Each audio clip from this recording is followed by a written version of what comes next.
Some mesothelioma treatments stop being an option after a certain point. And once that window closes, it's gone forever. Today, I'm going to share 3 regrets that we hear from patients again and again, including one that may open up additional treatment options if you act fast enough.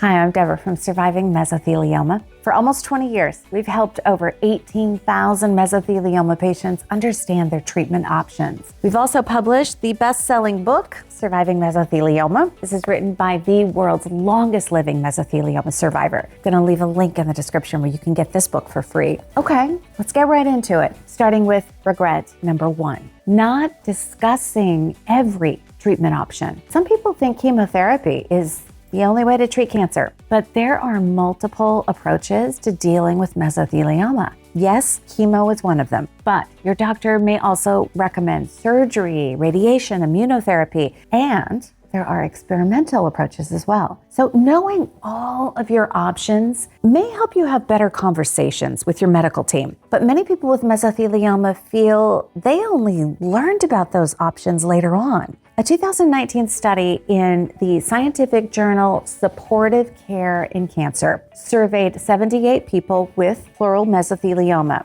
and it found that about 1 in 3 patients believed their health professional did not present every treatment option to them. This is important because some treatments and therapies work better when they're started early, and some work best if they're done first before any other treatment. And then there's some like surgery that may no longer even be an option for some patients that wait too long. So consider asking your doctor about all of the options that are available to you. And you can ask them to walk you through every option in clear and simple terms. And it may be a good idea to write them down so you can remember all of those details after the appointment. We've had thousands of conversations with mesothelioma patients. And do you know what we discovered? Many of them want to make sure that they're on the right path. They want to be sure that they're doing the right thing. If you'd like to speak with one of our patient advocates, call the toll-free number on the screen. This service is completely free and you can call anytime, including weekends. Let's talk about regret number 2,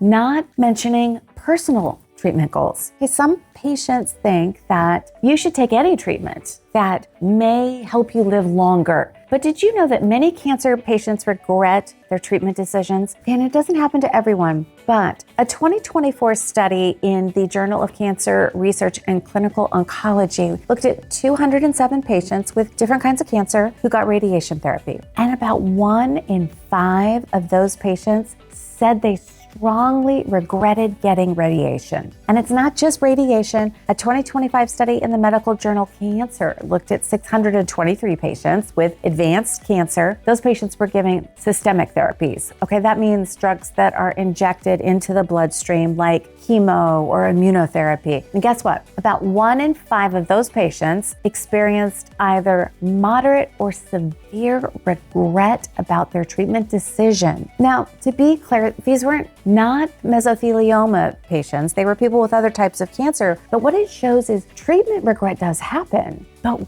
why does it happen? And it depends on the person. Some feel the decision was made for them, not with them. And some feel like they just didn't have enough information. But for others, it's because the treatment they got didn't match with their personal goals. So how can you avoid that? If I had mesothelioma, I would start by really thinking about my preferences and my goals for treatment. Would I rather have a higher quality of life, even if it means having fewer months to live, or would I rather just live as long as I can? And do I have any specific goals, like still being around for my granddaughter's wedding? And then I would mention these preferences to my doctor. And that way, it would be part of the conversation when discussing my treatment options. And the decisions will be more likely to line up with what I really want. Okay, that brings us to regret number 3, not reaching out to a mesothelioma specialist sooner. Okay, this is a big one because mesothelioma is a very rare type of cancer and it can behave differently than the cancers a general oncologist will see every day. That is why working with a mesothelioma specialist matters. They see mesothelioma patients every week, not every few years. They understand the different cell types, how the cancer typically spreads, and then which treatments or therapies might work best for your exact situation. And they may also know about clinical trials for new therapies. And there's something you might not know. You may be able to have a mesothelioma specialist from a top hospital give their expert opinion, but still keep seeing your local medical team for your routine care. You can also reach out to a mesothelioma specialist even if they are outside of your town or outside of your state even. In some cases, they may be able to review your case without you ever needing to actually travel to them. Unfortunately, mesothelioma is a cancer that can grow quickly. The symptoms might get worse,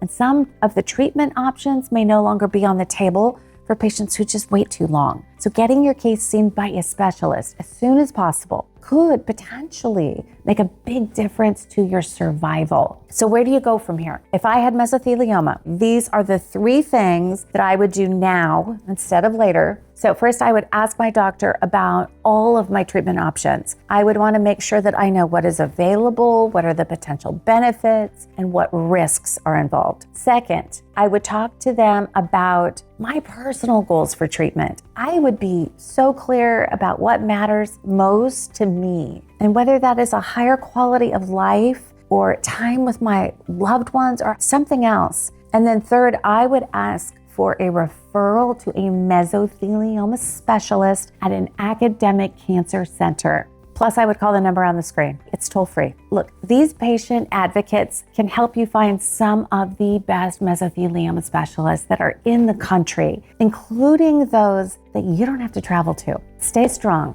Keep fighting. I'll see you in the next video.